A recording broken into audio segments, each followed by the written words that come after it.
On Friday, May 14th, 1948, the British mandate over Palestine expired. A provisional government for the State of Israel governed from May 14th, 1948 through May 8th, 1949. Israel was admitted to the UN May 13th, 1949. We should note that when the War of Independence began, there was not one modern artillery piece, not one tank, not one military aircraft, other than 4 Piper Cubs, very few military vehicles of any kind, and only 10,000 rifles for the entire defense of Israel. And even these were scattered over the entire country. Israel needed everything. While awaiting discharge at the Alaskan Communications Command in Seattle, I was asked to volunteer at a newly formed War Assets Administration. While I worked at the War Assets Administration, I was approached by a local scrap dealer to see if I could aid in the purchase of Army communication equipment. Shortly thereafter, he introduced me to a 21-year-old Yonkers, New York native who was the head of the communication procurement for an unnamed organization. His age, about the same as mine, turned out to be the same as the majority of the volunteers that I worked with. He furnished me with a printed sheet listing various U.S. Signal Corps equipment in which he had an interest.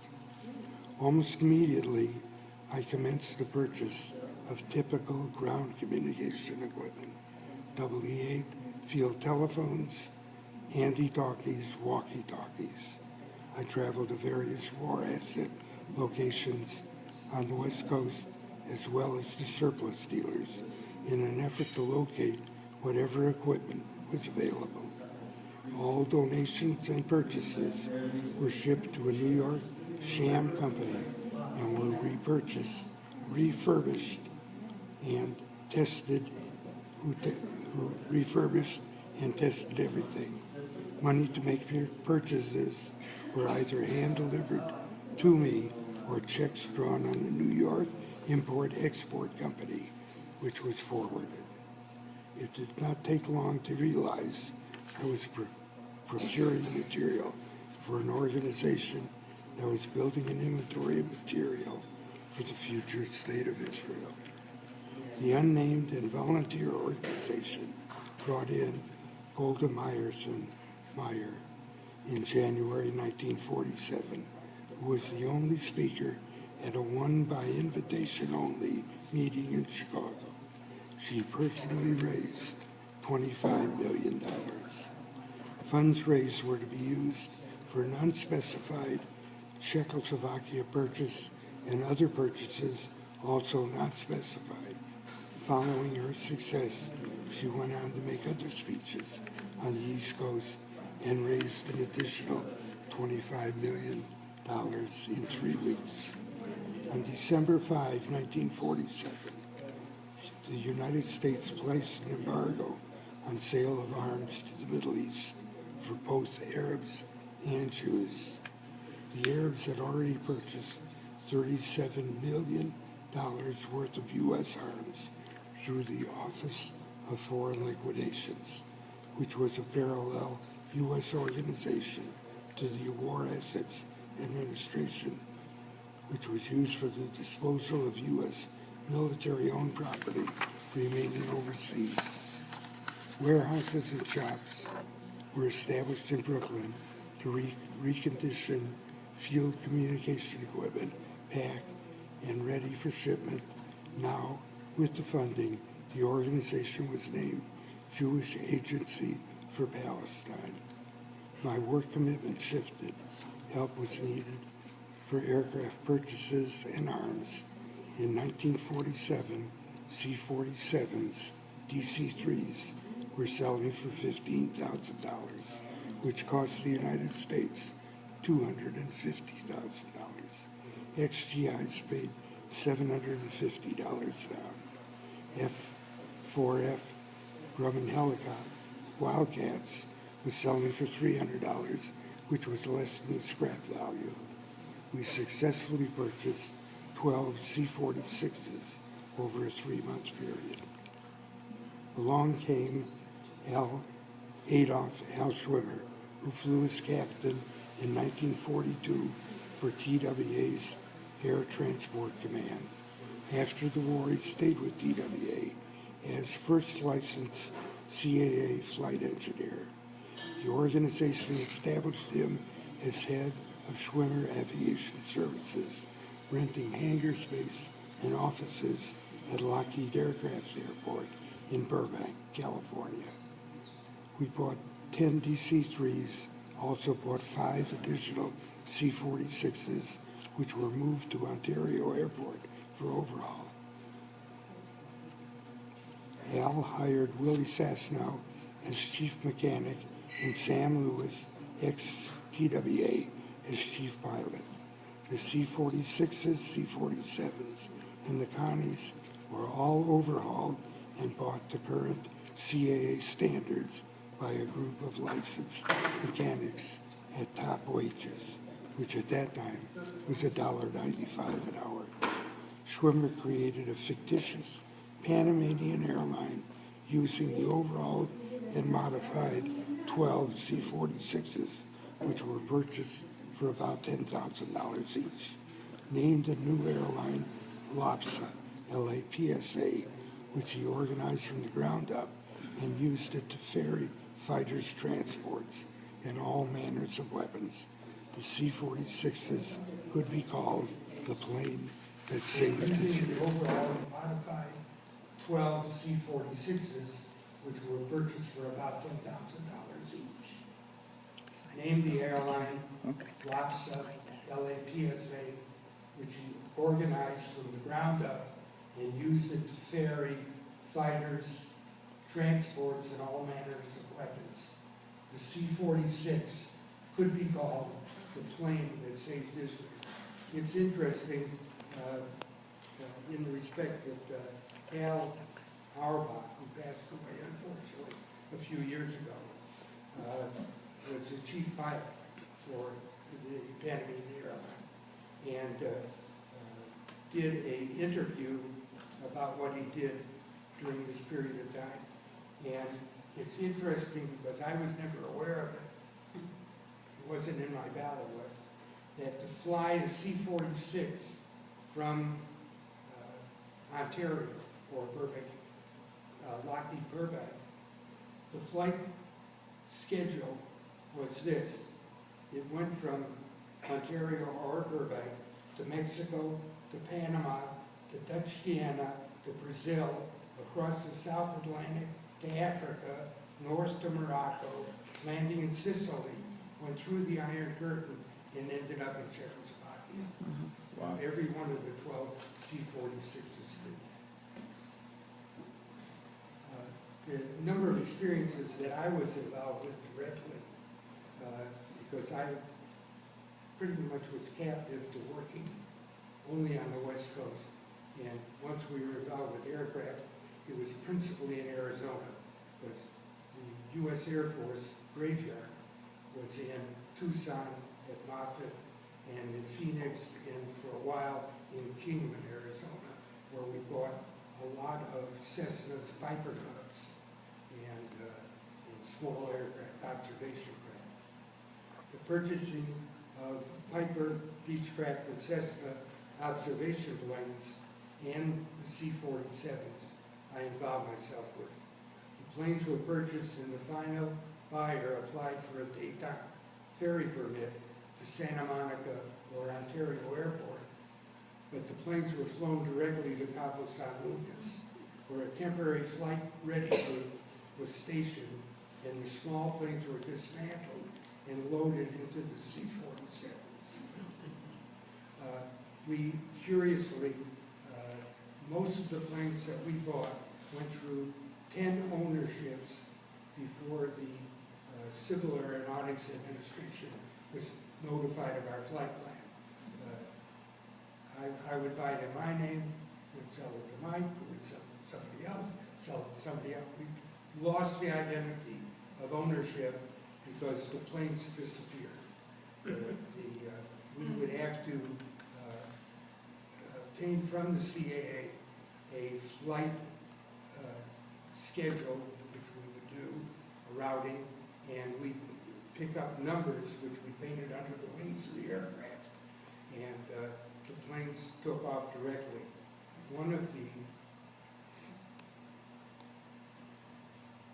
One group of men which I feel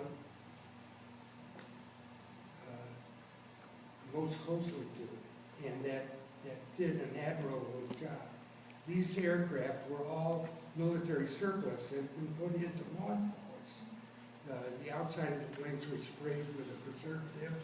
The engines were drained and filled with cosmoline or oil, and we would buy the plane, and in most cases the logs for the plane, which are usually in the captain's folders, that the logs on almost all these aircraft was missing. They had no idea how many hours it had flown since its last check, what condition it was in, and no history at all. And the majority of these aircraft, we pulled out onto the runway, we drained the oil out of the engine, we flushed it with kerosene, we filled it up with oil again, and if the pilot could turn the engines over, he took off. And we never lost the plane. We never lost the plane. The CAA lost ours. I would get calls, or the last owner would get calls repeatedly. Where's the plane at? It never landed in Santa Monica at Douglas Aircraft Terminal. Well, it must have crashed someplace. You know, it was in Morocco at that point. We had I received urgent requests for TNT, for heavy explosives. Another gentleman, young man myself, located and purchased for more assets administration 200 tons of surplus M3 demolition blocks, weighing about 2 1/4 pounds each. We paid 10 cents each for them. Exporting these presented problems. So some of the blocks were left at Seneca Ordnance Depot for storage until we were ready to arrange pickup and shipping. The original group that we picked up were shipped to Mexico in 55-gallon drums marked as fertilizer. But 73 tons were undelivered, later reclaimed by the Army. Suddenly decided they needed them.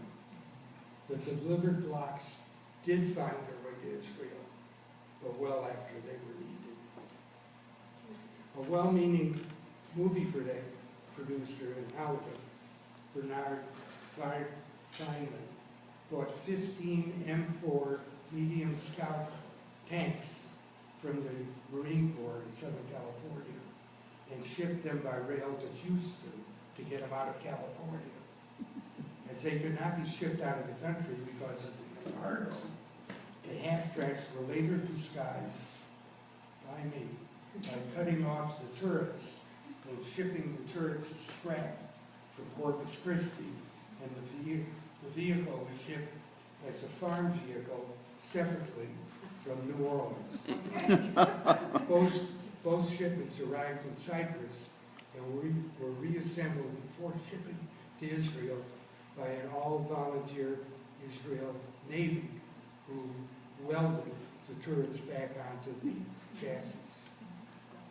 All of the small arms and 500,000 rounds of ammunition purchased in Europe, mainly from the Czech Republic, ended up being stored in Perugia, Italy. The shipment was made from Magenta, Italy, aboard a Danish freighter prior to the establishment of the state. The Haganah had taken no chances and offloaded the cargo on an Israeli beach secretly and at night. sorry that the rabbi's wife is not here, but she's related to the man in the next story. That our other connection besides Auerbach. In January 1948, I was not involved, but as I say, my closest friend Willie Sosnow was involved totally with it, unfortunately. In 1948, it was discovered that a scrap dealer in Honolulu, whose yard was adjacent to the Naval Air Force Base in Hawaii, was willing to donate engine and engine parts.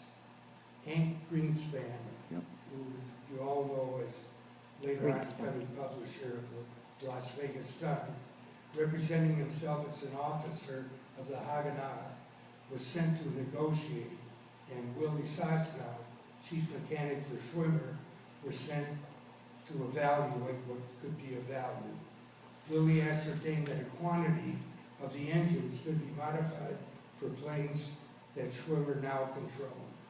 They began packing these engines, but they found while they were packing an adjacent U.S. Navy storage area. There were U.S. military-owned piles of new airplane machine guns, complete with tripods and extra barrels. Under the cover of darkness, they moved several hundred of these machine guns into the scrap dealer's area and packed an additional 16 crates that looked identical to the crates that the engines were packed in. Hank, representing the Haganah position, raised the $6,700 shipping costs from contributions he solicited from the small Jewish community in Hawaii. When the shipment of 58 containers arrived in the U.S., the 16 crates were diverted and the machine guns were repacked in gunny sacks. Feinerman, this Hollywood producer who was totally involved, located volunteers to store these sacks in the LA area. These sacks contained 522 guns, and they were stored in people's homes, in their garages, places of business, wherever he could disguise them and put them away, until they had made arrangements to get them out of the country somewhere.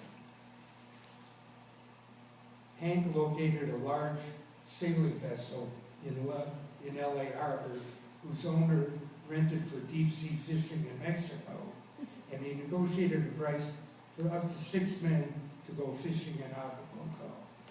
Guns were collected. Hank, Willie, and 4 more hands sent by Schwimmer arrived in a rented truck before midnight to load the cargo on board. They were unloading in an empty harborside lumber yard onto a borrowed Higgins landing craft and transferring to the ship, which was too large to pull in the harbor. It was on a buoy. Sacks became so heavy for the men that many fell. Some sacks broke open and exposed the contents, panicking the owner. Hank ended up pulling a revolver on the ship's owner, locking him low. All the men were exhausted from handling the cargo. It turned out to be about 15 tons. And because of concerns of the FBI investigations, they hurried to leave the harbor as soon as all the cargo was on board. In such a hurry, they forgot the provisions that they had brought with them. One of the crew left behind realized they had not loaded the provisions. He flew a Beechcraft to San Diego, rented a speedboat, and took it out to the sail. They refueled in Ensenada, sailed to Acapulco without further incident. In Acapulco, the ship's owner immediately reported the incident to the American consul and eventually to the FBI, who was already aware of it. The FBI, as it turned out, had photographs of the gunny sacks breaking open and the guns falling out on the deck. The 4 men on board were indicted on September 1949, found guilty, lost their passports, but not served time in prison. President Kennedy issued a pardon for them in 1961 from Dallas, Texas. Willie passed away a few years later and unfortunately was never able to go to Israel to see what good work they had done and see what part of it he was involved with. There were many other interesting incidents I was not involved with, but were received inside, where I received inside information while in Schwimmer's office, who had really handle on everything. The bankrupt Czech Republic was the only European country to offer material for sale. They also offered the use of an old military airport in the city of Satek. This facility served well for 95 air flight trips, transferring 25 Messerschmitts with their spare parts, 4,300 rifles, 200 medium machine guns, and 350 tons of other arms and ammunitions. The Czech government was well served during that time with payments from our organization in the amount of about $12 million. Another note here. Let's see if I can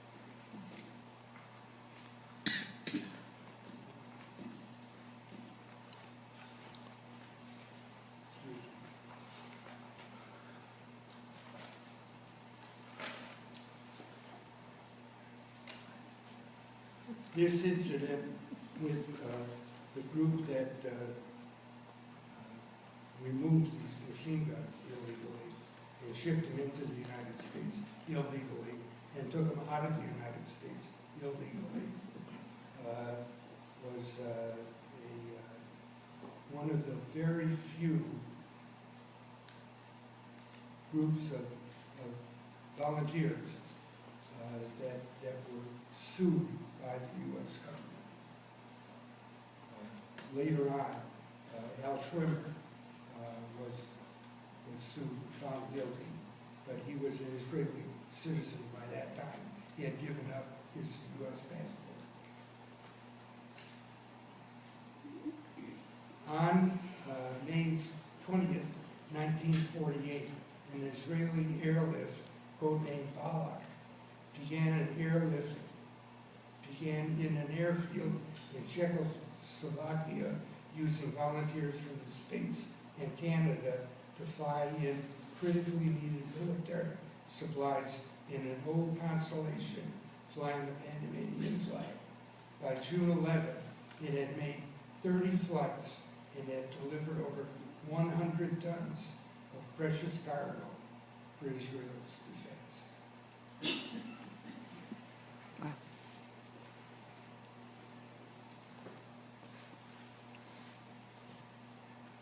There were other incidences from well-meaning Jewish business people who felt that it was important to do more than just give money. In Pennsylvania, 2 Jewish businessmen there bought a baby aircraft carrier for $125,000 and donated it to the Jewish organization. They didn't have a Navy. The State Department, of course, would not allow them to sail it out of the harbor. So the first thing they did was take the deck off of it, the flight deck, and put it down below and said, now we're going to make it into a transport. And they wouldn't believe that either. And it went from time and time again, and it never saw service. Never got out of the harbor.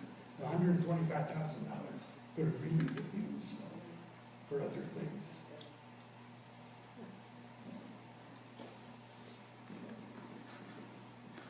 Teddy Kolik who most of you Mayor of Jerusalem. recognize as becoming the mayor of Jerusalem from 1965 through 1993, was the single person that worked for this organization that maintained track of all the material that was purchased, procured, donated for the cause.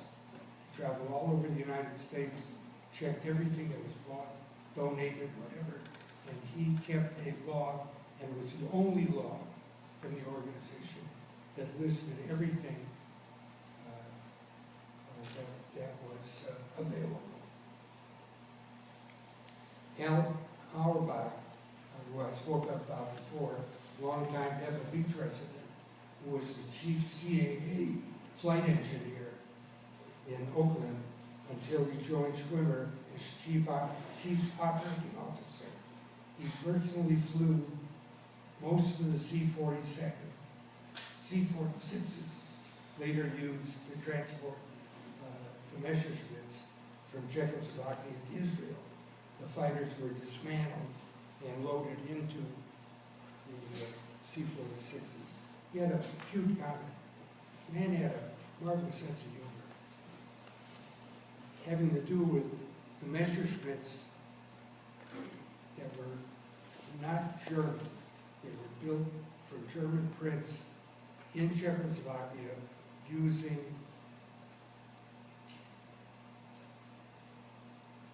freighter engines.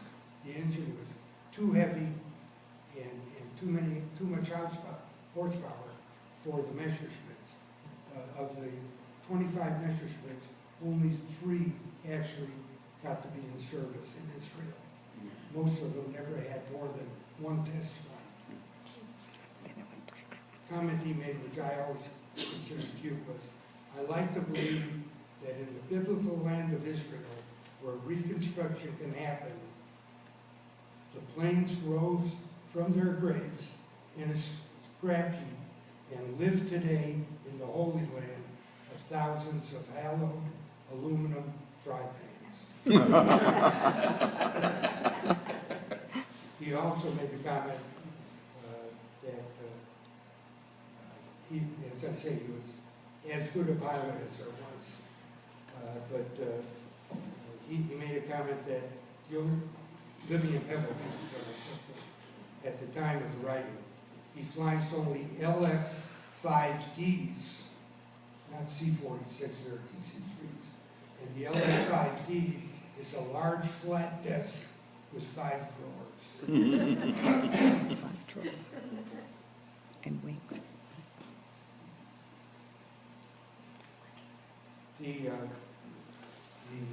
The group, including Kolek, went to Italy, where they found all of the Sherman tanks that ended up in Israel and bought them from the Italian government. They were U.S. property that was left behind. And that was transported by a new service, Israeli maritime service, or the Israeli Navy. And they brought those over on, I think, 7 or 8 non-military water vehicles, boats of various sizes, that were smuggled out of the United States and crossed the Atlantic Ocean. Another thing that I got involved with was the purchases of 2 A-20 attack bombers, which were stationed at Fort Lauderdale, that the FBI seized when they were tipped off that the fuel tanks were filled to capacity, and the flight pattern was for a flight check. So they had plenty of gas to get in wherever they wanted to go. FBI, they still own them, I don't know. The most interesting moment was when I located a substantial amount of .30 caliber machine gun belts at the Oakland Army Depot, which I was able to purchase for scrap. There were continual requests to locate these belts, which are required to use in a machine gun, as substantial quantities of the .30 caliber shells had been obtained in the original check purchase, but they were all bulk shells. These belts were packed in number 10 cans with Hunt's labels on them during a weekend night by a small group of employees at Hunt's Foods in Orange County, and a semi-load was shipped in a Hunt's van to Brooklyn Harbor, bound for Cyprus as ketchup. And that was, I spoke to the driver and to a tailman that went with him, one of our volunteers that went with him, and the trip took about 2 weeks to arrange. But from the time they left Orange County to the time they arrived in Brooklyn Harbor, they never went through an open vehicle inspection station. Some of them, it was so close that the lights went off as they were approaching them. But they had a car that went ahead of them that closed down all those inspections. This truck was at least double weight, double vehicle weight. And it went all the way through, and when it got to Brooklyn Harbor, you've seen stories of it, that the union there is so strong. And, but the trucks that line up, queue up in lines to load, were standing in line 2 blocks long. This truck bypassed all of them, went to the head of the line where they discontinued unloading the one truck that was there, pulled it aside, took this truck and unloaded it to a ship that was bound for Buenos Aires. And from there, of course, it made its way and joined almost 5 million .30 caliber machine gun shells. Wow. My time and efforts were mostly on the West Coast and in Arizona. And as an ex-GI, I made a considerable number of purchases for more assets. I was able to buy most smaller purchases on an open account with up to 30 days to pay. Wasn't me, it was any ex-GI. This allowed time to transfer funds. I became friendly with most of the West Coast surplus dealers, where I accepted donations, traded material, and sold overstocks, which we had a lot of. We had a lot of well-meaning people that donated considerable amounts of material. The original requisition I had for AA field telephones, I don't know, means anything to you.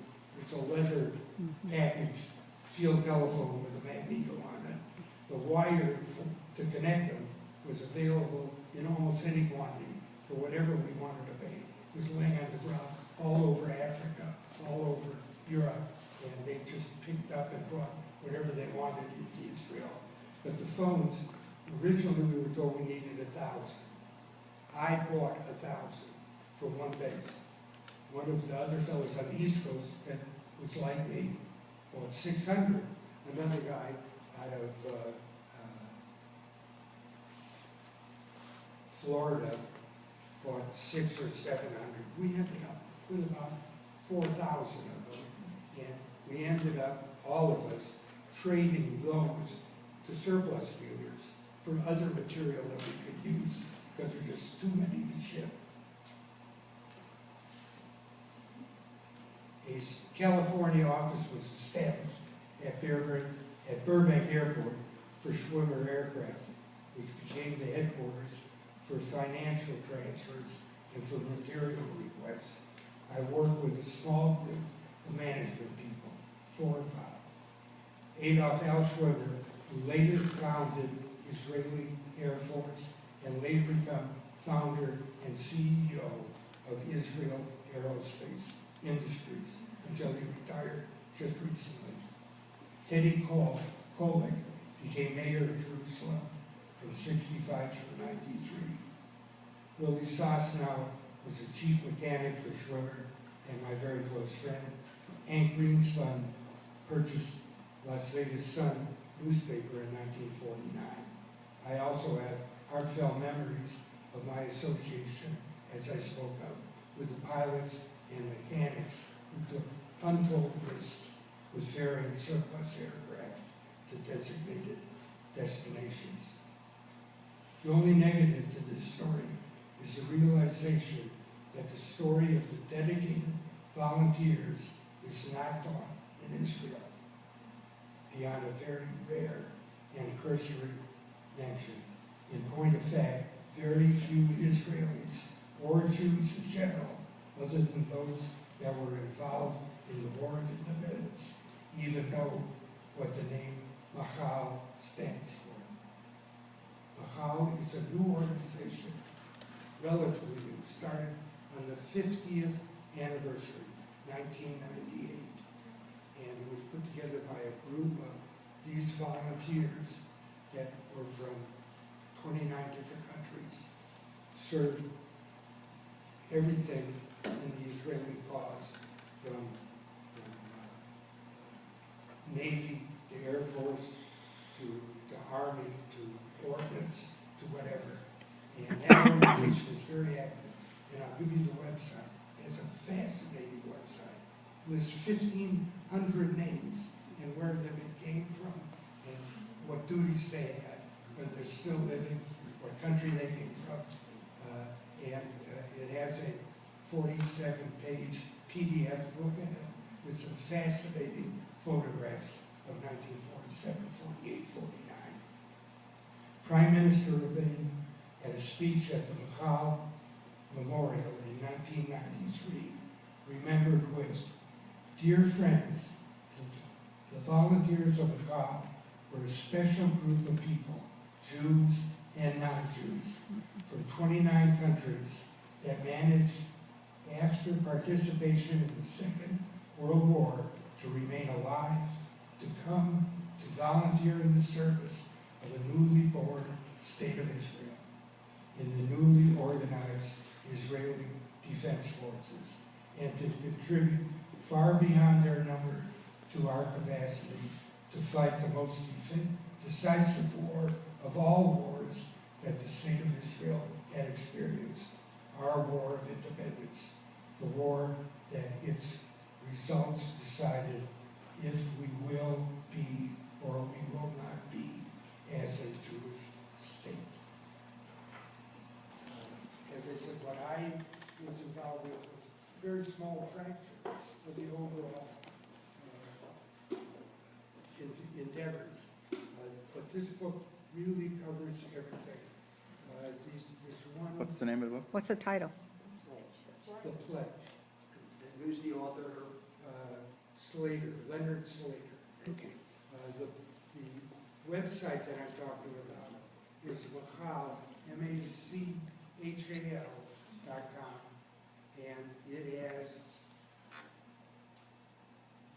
a whole week's reading in it, and pictures. It's really a Download fascinating, that. because it's all put together by volunteers, and it's on the web, Your and kids. it's really excellent, and it's something that has been on the web only since 1998.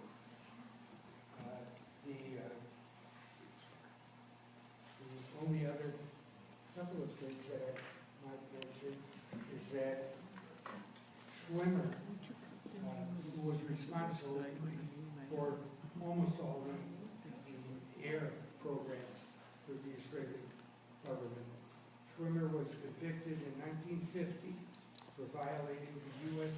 Neutrality Act for smuggling airplanes to Israel. He was fined $10,000, stripped of all of his civil rights. He was pardoned by President Clinton. And the main comment that he made was that he didn't regard it very much. He says, "Of course now I can vote in the United States elections, and I can even have a job as a mailman. It's true. And there was one other, there was really a wonderful but true story of the successful purchase of 3 British Beaufighter bombers by agents of Rakesh but with no way of smuggling them out of England.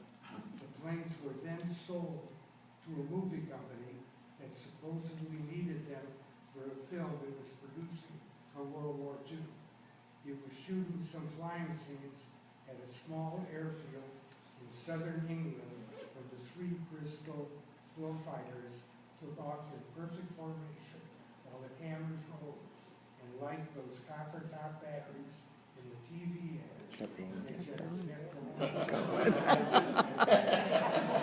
Later that evening, the 3 Bristol Beaufighters, their tired but jubilant crews, landed at an airfield in Israel, ready to take to the skies to defend Israel and its people. I read Snickers book, and one of the things that I was never clear on was material that came out of Czechoslovakia. Was it abandoned German excess war equipment? The Messerschmitts that came out of Czechoslovakia were manufactured under license to the German government. They built, the Messerschmitt was exactly the same, but they were never able to obtain the German engines. So they used a heavy bomber engine they were able to obtain. But how about all of the... Everything else was U.S. was U.S.? So all the rifles and small equipment was all U.S. equipment? Well, there was some German equipment. The majority of it was U.S.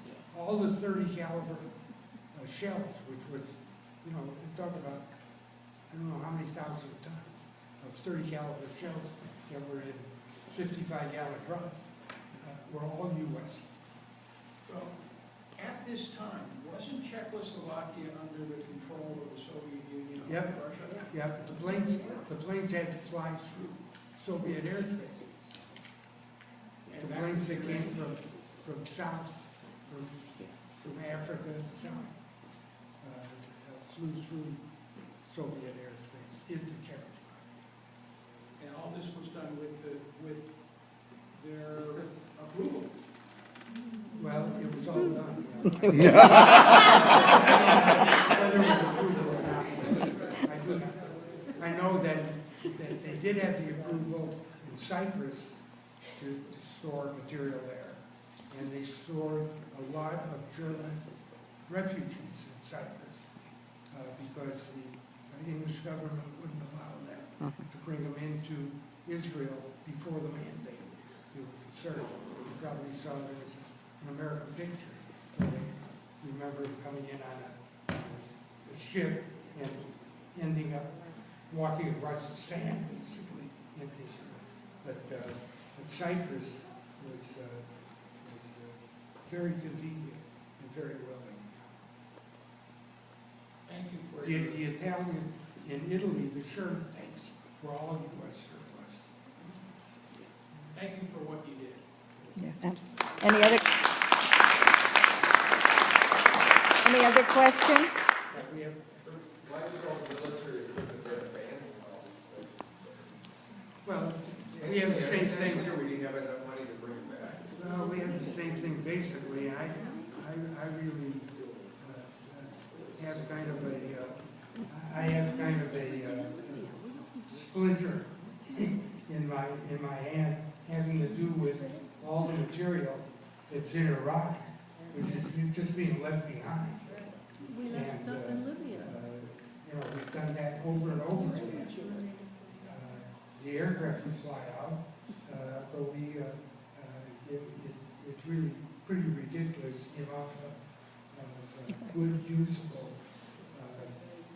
equipment that's left behind and that we're not reimbursed for at all. Are you able to assemble all that and get it over to Israel? What's that? Form a volunteer group to bring it to Israel? what From Iraq. the Iraqis Israel is now building a better aircraft than they can buy. Yeah. And they're building a better tank than they can buy for their purpose. And as a matter of fact, when we were in Israel last, we went out to the kibbutz, and one of these armored half-tracks that we welded the turret back on was sitting off on the side of the road. Must have been the one we saw. I don't know how much it had been used before, but it was a surprise to see. Thank you so much. This is really fascinating history, and I'm delighted to be able to hear this from you, since I had no idea. And I wanted to know, your speech tonight, have you written that up as an article? Is it available to share with others in written? Well, I'll tell you, the easiest way to get it, because what I'm telling you is probably a fifth or less of the story of what happened. This book is complete, really in almost every detail. The Michal website, which is something you pull up on your computer, will overlap a lot of this, and it's really very good. That's the Because, pledge by it's Lee. written by the personnel that were in Israel at the time. Some of them have stayed. About a third of them were Gentiles. And our pilots, about a third of our pilots were Gentiles.